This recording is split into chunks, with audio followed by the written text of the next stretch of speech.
So doctor గారు ఈ రోజుల్లో కపుల్స్ మ్యారేజ్ కానివ్వండి, చిల్డ్రన్ కానివ్వండి చాలా ప్లాన్ ప్రకారం చేసుకుంటున్నారు.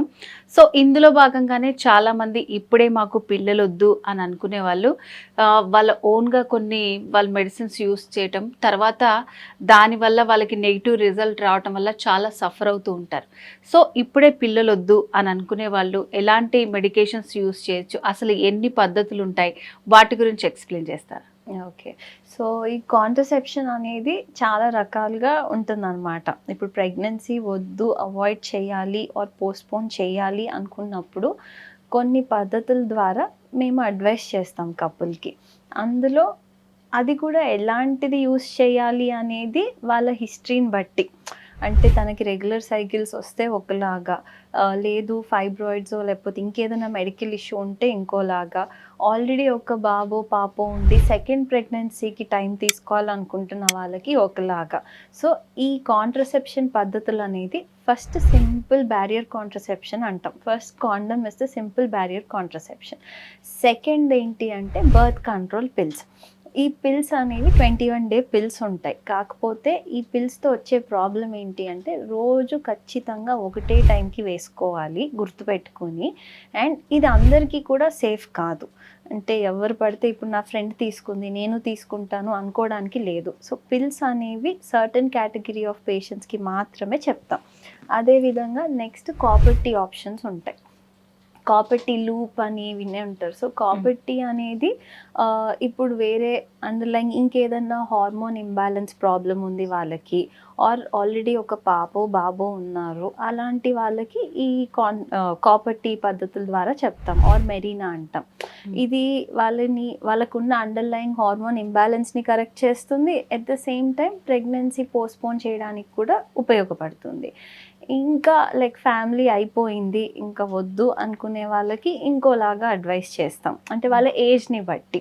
ఇప్పుడు 30 ఇయర్స్ వాళ్ళకి ఒకలాగా ఉంటుంది కాంట్రసెప్టివ్ మెథడ్. 40 ఇయర్స్ అప్పుడు చాలా రేర్‌గా వస్తారు. బట్ స్టిల్ వాళ్ళకి ఇంకొక పద్ధతుల ద్వారా చెప్తాం.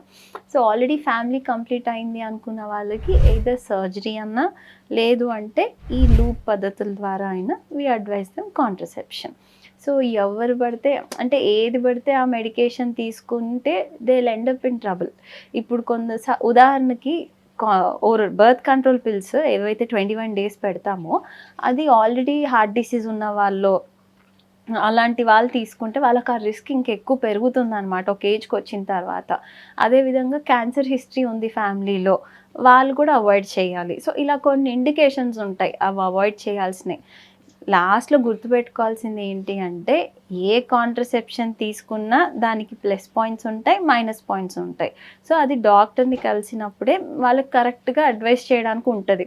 మీకున్న ప్లస్ పాయింట్స్ ఇది, దీన్ని తీసుకుంటే ఇది మైనస్. దాన్ని బట్టి ఒక డెసిషన్‌కి రావచ్చనమాట. ఓకే. సో ఇప్పుడు కాపర్ టీ ఓన్లీ పిల్లలు పుట్టిన వాళ్ళకే వేస్తారా? ఎక్కువ అది సేఫ్ అని అంటూ ఉంటారు కదా! సో ఓన్లీ పిల్లలు పుట్టిన వాళ్ళే యూజ్ చేయొచ్చా అది? సో, కాపర్ టీ అనేది బెస్ట్. ఎందుకంటే కాపర్ టీ లాంగ్ టర్మ్ కాబట్టి. ఇప్పుడు 5 సంవత్సరాలు వాళ్ళకసలు పిల్లలే వద్దు అనుకున్న వాళ్ళకి కాపర్ టీ చెప్తాం. So, okay. ఒక కిడ్ అయిపోయి సెకండ్ కిడ్‌కి యూజువల్లీ 2 ఇయర్సో, 3 ఇయర్సో గ్యాప్ ఇవ్వాలనుకున్న వాళ్ళకి ఈ టాబ్లెట్స్ అయితే అస్తమానం గుర్తుపెట్టుకొని వేసుకోవాలి. అండ్ పైగా అందరికీ ఇవ్వలేము. అలాంటి వాళ్ళకి కాపర్ టీ బెటర్ ఆప్షన్. లేదు అంటే ఇంజెక్షన్స్ గూడా ఉంటాయి. ఇప్పుడు 1 ఇయర్ పాటు పనిచేసే ఇంజెక్షన్ కూడా ఉంటుంది. అంటే ఒకటే డోస్ తీసుకుంటారు వాళ్ళు. బట్ అది 1 ఇయర్ ప్రెగ్నెన్సీని పోస్ట్‌పోన్ చేయడానికి ఉపయోగపడుతుంది. అలాంటి ఆప్షన్స్ కూడా చెప్తాం. మోస్ట్‌లీ కాపర్ టీ ఆప్షన్స్ అనేవి ఆల్రెడీ ఒక కిడ్ ఉన్న వాళ్ళకైతే బెటర్ ఆప్షన్ అనమాట. ఓకే. డాక్టర్ గారు ఇప్పుడు ఐవీఎఫ్ ట్రీట్మెంట్‌కి వచ్చే కపుల్స్ ఆల్రెడీ చాలా ప్రయత్నాలు చేసి, ఎవరెవరో మాటలు విని, ఇలా రకరకాలవన్నీ బ్రెయిన్‌లో పెట్టుకొని వస్తూ ఉంటారు. సో, ఆల్మోస్ట్ వాళ్ళు మెంటల్‌గా అప్‌సెట్‌గా ఉన్నట్టే అనిపిస్తూ ఉంటారు. సో, అలాంటి కపుల్స్‌కి మీరు ఏం చెప్తారసలు? యాహ్! ఐవీఎఫ్ కపుల్సే కాదు, యాజ్ సచ్ ఫర్టిలిటీ ట్రీట్మెంట్స్ ఎవరు తీసుకోవాలనుకుంటున్నా చాలా క్వెషన్స్ ఉంటాయి వాళ్ళకి. అండ్ మోరోవర్ ఇప్పుడు అంటే ఫస్ట్ ఆఫ్ ఆల్ వాళ్ళతో మాట్లాడుతున్నప్పుడు చూడ్డానికి చాలా హ్యాపీ కపుల్ లానే అనిపిస్తారు. అంటే ఏది లేదు, they very happy and open up అవ్వరు. అంటే ఇద్దరు ఉన్నప్పటికీ మేము అడిగే అన్ని క్వశ్చన్స్కి నాకు కరెక్ట్ ఆన్సర్స్ ఎప్పుడు రావు. మళ్ళీ తర్వాత స్కాన్ రూమ్లోనో లేకపోతే ఒక్కళ్ళే వచ్చినప్పుడు అప్పుడు దే ఓపెన్ అప్ అనమాట. ఇంట్లో ఇలా ఉంటుంది, లేదంటే అసలు మేము హార్డ్లీ కలుస్తాము, మాకు టైం ఉండదు, అవన్నీ ఫస్ట్ విజిట్లో తెలియవు. వాళ్ళకి ఒక 2-3 టైమ్స్ వాళ్ళకు ఒక ర్యాప్ బిల్డ్ అయ్యి కాన్ఫిడెన్స్ డాక్టర్ మీద వచ్చి వెన్ దే ఫీల్ ఓకే దీనితో నేను షేర్ చేసుకోవచ్చు అనుకున్నప్పుడు ఓపెన్ అప్ అవుతారు.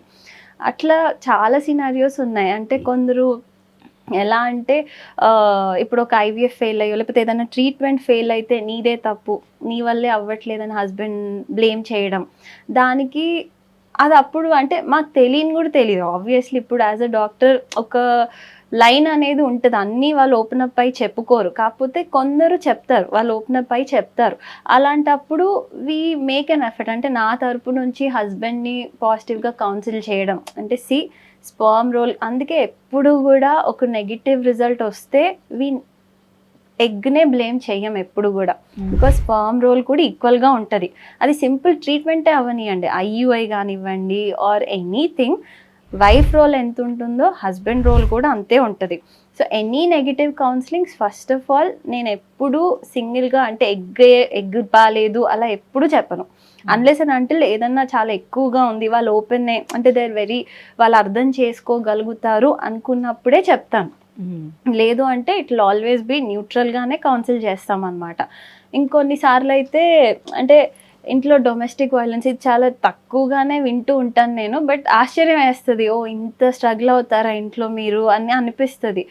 అలాంటి వాళ్ళకి ఇండైరెక్ట్గా అంటే మళ్ళీ హస్బెండ్కి తెలియకూడదు, సో దాన్ని నాకు తెలిసినట్టు హస్బెండ్కి తెలియకూడదు, దాన్ని న్యూట్రలైజ్ చేయడానికి కూడా వాళ్ళని పిలిచి టాక్. అంటే స్ట్రెస్ ఇవ్వద్దు వైఫ్కి, స్ట్రెస్ ఇస్తే రిజల్ట్ సరిగ్గా ఉండదు, బాగా చూసుకోవాలి, మేము చెప్పేది చెప్తాం.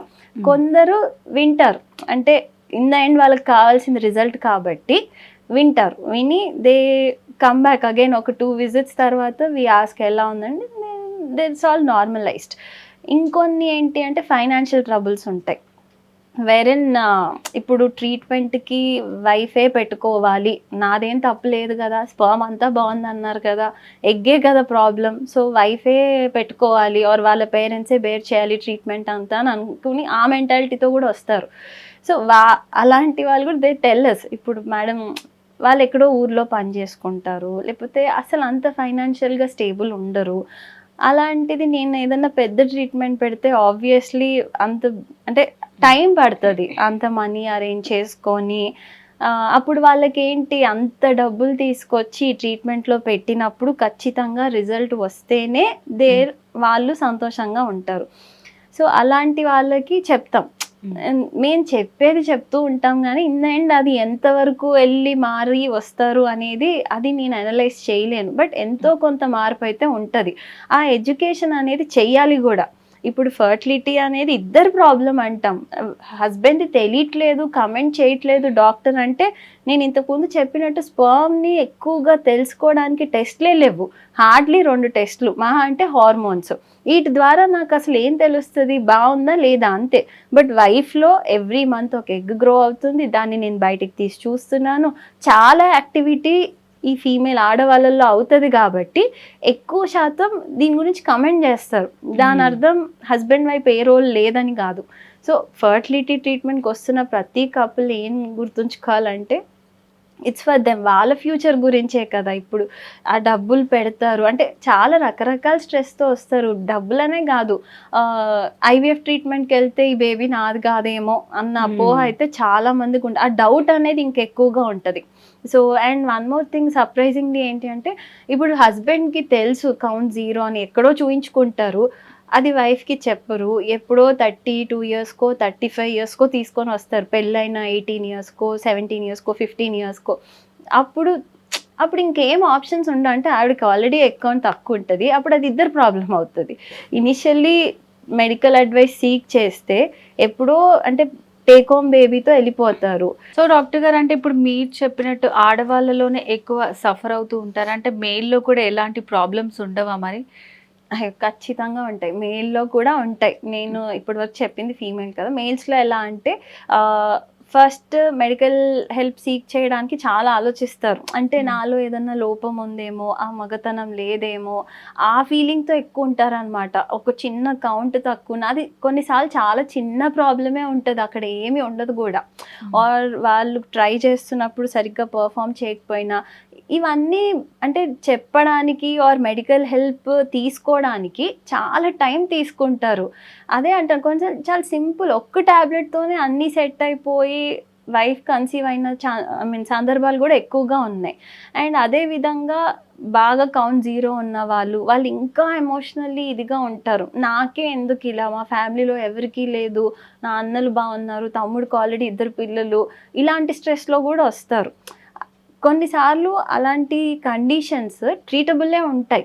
అండ్ ట్రీటబుల్ కాకపోయినా అదర్ ఆప్షన్స్ ఉన్నాయి. సో, అది వాళ్ళు తెలుసుకొని వచ్చేసరికి చాలా లేట్ అవుతది. ఇంకొన్ని సార్లు ఏంటి ఇప్పుడు నేను వైఫ్‌కి పీసీఓడీ ఉందని చెప్తాను.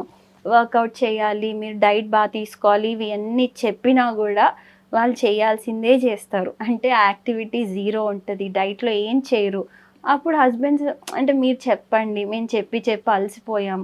ఆర్ ఇంట్లో ఇప్పుడు జాయింట్ ఫ్యామిలీ ఉన్నప్పుడు ఇన్‌లాస్‌తో ఇష్యూస్ వచ్చి అంటే అనవసరమైన వాటి గురించి ఎక్కువ స్ట్రెస్ తీసుకొని ఇప్పుడు కావాల్సిన ట్రీట్మెంట్‌కి ఆ స్ట్రెస్ కాస్త ఇంపాక్ట్ ఇస్తది. సో, ఆ సందర్భాలు గూడా ఉన్నాయి. వేరెన్ ఆడవాళ్ళని గూడా కూర్చోబెట్టి వి కౌన్సిల్ దెమ్. ఇది కాదు ఐ టేక్ మాక్సిమం టైమ్ అంటే బానే వింటాను. ఎవరు ఏం చెప్పినా I give them time. I listen to them. నా వంతు అంటే ఆ 1 అవర్ కన్సల్టేషనో, హాఫ్ ఎన్ అవరో నేను చెప్పాల్సిందయితే చెప్తాను. కొందరు మారి వస్తారు. కొందరు మాట్లాడితేనే స్ట్రెస్ ఫ్రీగా ఫీల్ అవుతారు. So, there are male sufferers కూడా ఉన్నారు ఈక్వల్లీ. ఓకే. సో, అంటే ఇప్పుడు మీరు చాలామంది కపుల్స్‌ని హ్యాపీ ఫ్యామిలీస్‌గా పంపించి ఉంటారు. సో, వాళ్ళలో ఎవరికైనా ఎక్కువ కౌన్సెలింగ్ ఇచ్చింది గానీ, మీ దగ్గర జరిగిన రియల్ స్టోరీస్ ఏమన్నా ఉన్నాయా? చాలా ఉన్నాయి. కౌన్సెలింగ్ అయితే నా ప్రతి కన్సల్టేషన్‌లో ఎవ్రీథింగ్ అన్నిటి గురించి ఉంటుంది. అందుకే నా దగ్గర అంటే ఎక్కువ చెప్తారు ఏమవుతుంది ఏంటి అని. బట్ ఒక్క కేస్ ఏంటి అంటే బయట 2 ఐవీఎఫ్స్ చేయించుకున్నారు. వాళ్ళకి ఎగ్స్ ఏమి రాలేదు. అంటే 2 టైమ్స్ కూడా నిల్ రిట్రీవ్డ్ ఒక్క ఎగ్ రాలేదు.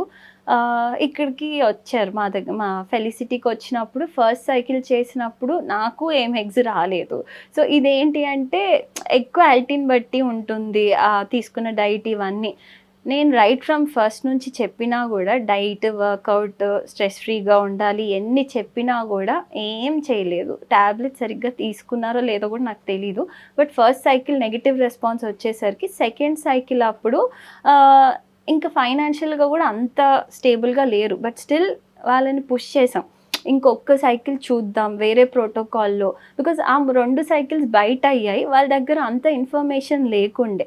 చాలా వేగ్ ఇన్ఫర్మేషన్ ఉండింది. నా దగ్గర అయిన సైకిల్‌కి ఐ నో ఎక్కడ ఏ స్టేజ్‌లో రాలేదు ఏంటి అని. సో, సెకండ్ సైకిల్‌లో డిఫరెంట్ మెడికేషన్ ఇచ్చి, ఆ ఫస్ట్ సైకిల్‌కి, సెకండ్ సైకిల్‌కి 3 మంత్స్ టైమ్ ఇచ్చాను. వెయిట్ తగ్గమని. అంటే ఓవర్ వెయిట్ ఉన్న వాళ్ళకి వెయిట్ తగ్గమని చెప్తాం. సో, కొన్ని లైఫ్ స్టైల్ చేంజెస్ అన్నీ చేసుకున్నాకనే చేస్తాను అని we planned second cycle after 3 months. అప్పుడు వచ్చాయి. నాకు ఎగ్స్ వచ్చాయి. ఎంబ్రియోస్ జస్ట్ 4 ఫార్మ్ అయ్యాయి. తనకున్న 20 ఎగ్స్‌లోకి వి గాట్ ఓన్లీ 4 ఎంబ్రియోస్. మళ్ళీ the next challenging thing was lining చాలా సన్నగా ఉండింది ఆ అమ్మాయికి. అక్కడ ఆల్మోస్ట్ 5 మంత్స్ టైం తీసుకున్నాం. లైనింగ్ మంచిగా వచ్చే వరకు వెయిట్ చేసి అప్పుడు 2 ఎంబ్రియోస్ డే 3 ఎంబ్రియోసే ట్రాన్స్‌ఫర్ చేస్తాను నేను మామూలుగా ఫస్ట్ టైమ్ అయితే. మంచి లైవ్ బేబీ ఒక అబ్బాయి. He is almost 8 months now. Okay. So, కాకపోతే ఈ అమ్మాయికి ఏంటి అంటే ఆహ్, ఆ హస్బెండ్ వాస్ వెరీ అడమెంట్. అంటే ఆయనకి వద్దు నాకు తన ఎగ్గే కావాలి. డోనర్ ఎగ్ ఏది వద్దు. మీరు ట్రై చేయండి. మీరు ఎంతన్నా ట్రై చేయండి. And at the same time తన కన్సర్న్ ఏంటి ఇంట్లో అంత సపోర్ట్ చేసే ఎన్విరాన్మెంట్ అస్సలు లేదు. సో, అప్పుడు హస్బెండ్‌ని కూడా పిలిచి తనకి ఫస్ట్ స్ట్రెస్ ఫ్రీగా ఉండాలి. అప్పుడే రిజల్ట్ వస్తది. అంటే it took a lot of time. But in the end they are happy now. Okay. So, ఇంత కౌన్సెలింగ్ ఇస్తారనమాట. యెస్. సో, డాక్టర్ గారు ఈ మధ్య ఎక్కువగా వింటున్నాము ఈ ఫర్టిలిటీ ప్రిజర్వేషన్ అని. సో, అసలు ఈ ఫర్టిలిటీ ప్రిజర్వేషన్ అంటే ఏంటి? దాని గురించి ఎక్స్‌ప్లెయిన్ చేస్తారా? సో, ఫర్టిలిటీ ప్రిజర్వేషన్ అంటే బేసిక్‌లీ ఎగ్ ఫ్రీజింగ్ ఉంటుంది, అందులో స్పర్మ్ ఫ్రీజింగ్ ఉంటుంది. So Okay. ఇది ఎవరికి చెప్తామంటే ఎగ్ ఫ్రీజింగ్ దీనికి ఏజ్ గ్రూప్ అంటూ ఉండదు. అంటే 14 ఇయర్స్ వాళ్ళు కూడా ఫర్టిలిటీ ప్రిజర్వేషన్ చేసుకోవచ్చు. కాకపోతే ఎలాంటి కేటగిరీ ఆఫ్ పేషెంట్స్ అంటే ఇప్పుడు క్యాన్సర్స్ ఏమన్నా డిటెక్ట్ అయ్యాయి, దానికి కీమోథెరపీ చిన్న పిల్లల్లో కూడా అడాలసెంట్ ఏజ్లో కూడా అంటే ఈ 14 సంవత్సరాల నుంచి వాళ్ళకు కూడా కొన్నిసార్లు క్యాన్సర్స్ డిటెక్ట్ అవుతాయి. సో వాళ్ళకి కీమోథెరపీ లాంటిది అవసరం పడినప్పుడు ఈ ఓవరీ మొత్తం స్ట్రింక్ అయిపోతుంది, దాని ఎఫెక్ట్కి ఎగ్ కౌంట్ అంతా బాగా తగ్గిపోతుంది. అండ్ అది అంటే వాళ్ళకి మళ్ళీ కన్సీవ్ అయ్యి తర్వాత లేటర్ ఆన్ పెళ్ళయ్యాక ప్రెగ్నెన్సీ బేర్ చేసే అంత ఉండదు. సో అలాంటి వాళ్ళకి ముందుగానే ఆ ఎగ్స్ని ఫ్రీజ్ చేసే టెక్నిక్ ఒకటి చెప్తాం. అదేవిధంగా ఇంకేదన్నా సర్జరీ అవుతుంటే లైక్ ఇప్పుడు ఇంటెస్టైన్ సర్జరీయో లేకపోతే ఇంకేదన్నా సర్జరీ వల్ల ఓవరీ డ్యామేజ్ అవుతుంది అనుకున్నప్పుడు ఫర్టిలిటీ అంటే ఎగ్ ఫ్రీజింగ్ ఆప్షన్ అనేది ఒకటి అడ్వైస్ చేస్తారు డాక్టర్. థర్డ్ థింగ్, ఇప్పుడు సర్జరీ ఏం లేదు, జస్ట్ కీమోథెరపీ ఇవ్వాలనుకున్నా కూడా ఈ ఎగ్ ఫ్రీజింగ్ అనేది ఒక ఆప్షన్ చెప్తాం. అండ్ ఈ మధ్య వింటుంది ఏంటి అంటే ఇది వరకు ఫర్టిలిటీ ప్రిజర్వేషన్ అంటే ఏదో క్యాన్సర్ ఉండో లేకపోతే ఏదైనా సర్జరీ ఉండో అంటే ఓవరీ డ్యామేజ్ అవుతుంది అనుకున్నప్పుడే ఆ ఆప్షన్ అనేది చెప్పేవాళ్ళం. కాకపోతే ఇప్పుడు సోషల్ ఎగ్ ఫ్రీజింగ్ అంటున్నాం. అంటే ఇప్పుడు ఆడవాళ్ళు బికాజ్ వాళ్ళల్లో క్రమంగా అకౌంట్ తగ్గిపోతుంది, at the same time career wise grow అవ్వాలనుకుంటున్నారు, ఆర్ సరైన పార్ట్నర్ దొరికి they want to postpone pregnancy, ఇప్పుడే వద్దు అనుకున్న వాళ్ళకి కూడా ఎగ్ ఫ్రీజింగ్ అనేది ఒక ఆప్షన్. కాకపోతే ఇది ఎంత ఎర్లీ చేసుకుంటే అంత బెటర్. మన ఇండియన్ స్టాటిస్టిక్స్ మాట్లాడితే 25 to 30 ఇయర్స్ మధ్యలో ఎగ్ ఫ్రీజింగ్ చేసుకోవడం is best option. If at all marriage 30 years తర్వాత చేసుకోవాలనుకున్నప్పుడు. అండ్ స్పర్మ్ ఫ్రీజింగ్ ఎవరికి చెప్తామంటే సేమ్ ఇప్పుడు మెన్లో కూడా కొన్ని క్యాన్సర్స్ ఉంటాయి. ఇప్పుడు టెస్టిస్లో క్యాన్సర్ రావచ్చు, లేదా కిడ్నీ క్యాన్సర్ రావచ్చు, దానివల్ల కీమోథెరపీ ఇవ్వాల్సిన అవసరం పడవచ్చు. సో వాళ్ళకు కూడా స్పర్మ్ ఫ్రీజింగ్ అనేది ఒక ఆప్షన్గా సజెస్ట్ చేస్తారు. ఎనీథింగ్ ఏదైనా సర్జరీయో కీమోథెరపీయో ఆర్ ఎనీ ట్రీట్మెంట్ మెడికేషనే అవ్వచ్చు, అది స్పర్మ్ పారామీటర్స్ని ఇబ్బంది పెట్టేలాగా ఆర్ తగ్గించేలాగా ఉంది అనుకున్నప్పుడు స్పర్మ్ ఫ్రీజింగ్ ఆప్షన్ అనేది అడ్వైస్ చేస్తారు. సో మేడం, ఇప్పుడు ఈ ఎగ్ ఫ్రీజింగ్ కానివ్వండి, ఈ ఫర్టిలిటీ ప్రిజర్వేషన్స్ మీరు చెప్పిన పద్ధతులు ఏవైతే ఉన్నాయో అవి ఎన్ని సంవత్సరాల వరకు ఫ్రీజ్ చేసుకోవచ్చు అంటారు? సో ఈ ఎగ్స్ కానీ స్పర్మ్స్ కానీ ఎంబ్రియోస్ కానీ ఎన్ని సంవత్సరాలన్నా ఫ్రీజ్ చేయొచ్చు. అంటే 20 సంవత్సరాలైనా వాటి అంటే ఫంక్షన్ ఏమి దెబ్బతిందు. ఇప్పుడు 10 సంవత్సరాల తర్వాత వచ్చి నాకు ఆ ఎగ్ కావాలి అంటే దాని అంతే ఫంక్షన్ రీటైన్ అవుతుంది. కాకపోతే అది ఎంబ్రియోగా ఫామ్ అవుతుందా లేదా అనేది ఖచ్చితంగా ఎవరు చెప్పలేరు, అది ఉన్న నెంబర్స్ని బట్టి ఉంటుంది. అందుకే యంగ్ ఏజ్లో ఫ్రీజ్ చేసుకుంటే బెటర్ ఛాన్సెస్ ఉంటాయి ఆడవాళ్ళలో. అయితే మగవాళ్ళల్లో కూడా ఒక ఏజ్ క్రైటీరియా అనేది ఉంటుంది. Before 40 or as soon as ఈ ఏదైనా క్యాన్సర్ ఏదైనా డిటెక్ట్ అయినప్పుడు వెంటనే ఫ్రీజ్ చేసుకోవడం బెటర్ ఆప్షన్ అనమాట. ఇప్పుడు చాలామంది సెలబ్రిటీస్ కూడా దీని గురించి మాట్లాడుతున్నారు కదా. ఇది వరకు వాళ్ళందరూ వెన్ దేర్ ఇన్ 20s చేశారు, కానీ అప్పుడు చెప్పలేదు. ఇప్పుడు చాలా మంది అనుకుంటారు 40 ఇయర్స్కి వీళ్ళకి న్యాచురల్గా బేబీ పుట్టేశారు, ఆర్ 39 ఇయర్స్కి ఎంత బాగా పుట్టారు అని. అవన్నీ చాలా మటుకు ఈ ఫ్రీజింగ్ పద్ధతుల ద్వారా వాళ్ళు ఎల్లుంటారు. అట్లయితేనే they will be having a normal kid. ఎందుకంటే మేమే చెప్తాం కదా 30 ఇయర్స్ తర్వాత చాలా క్రోమోజోమల్ అబ్నార్మాలిటీస్ ఉంటాయి, అబార్షన్ రిస్క్ ఎక్కువగా ఉంటుంది అని. సో అందుకే 25 to 30 is ideal age. So ఎవరికైతే వాళ్ళ ఫ్యూచర్ మీద గట్టి క్లారిటీ ఉంటుందో లైక్ ఇప్పుడు అంతా మేము బిజీగా ఉంటాం, తర్వాత బేబీ కావాలి అనుకునే వాళ్ళకి ఇది చాలా best option, better option. So doctor గారు, ఇప్పుడు IVF అనే కాకుండా సో ఎవరైతే కపుల్స్ ఉంటారో వాళ్ళు పేరెంట్స్ అవ్వాలని ఆశపడుతుంటారో వాళ్ళకు ఉన్నటువంటి డౌట్స్ అన్ని కూడా చాలా బాగా క్లారిఫై చేశారండి. Thank you so much. Thank you. So viewers విన్నారు కదండి. సో మరి మీరు కూడా ఇట్లా మంచి హ్యాపీ కపుల్ అవ్వాలని అనుకుంటున్నారా? సో చెప్పాను కదా నేను ఆల్రెడీ స్టార్టింగ్లోనే, this is the one of the best fertility centre. Felicity IVF fertility centre కొండాపూర్లో ఉంది. మీరు కావాలనుకుంటే విజిట్ చేయొచ్చు, లేదంటే ఏమైనా డౌట్స్ ఉంటే స్క్రీన్ మీద కనిపిస్తున్న నెంబర్కి కాల్ చేసి పూర్తి వివరాలు తెలుసుకోవచ్చు. సో ఇది ఇవాల్టి స్పెషల్ వీడియో. నమస్తే.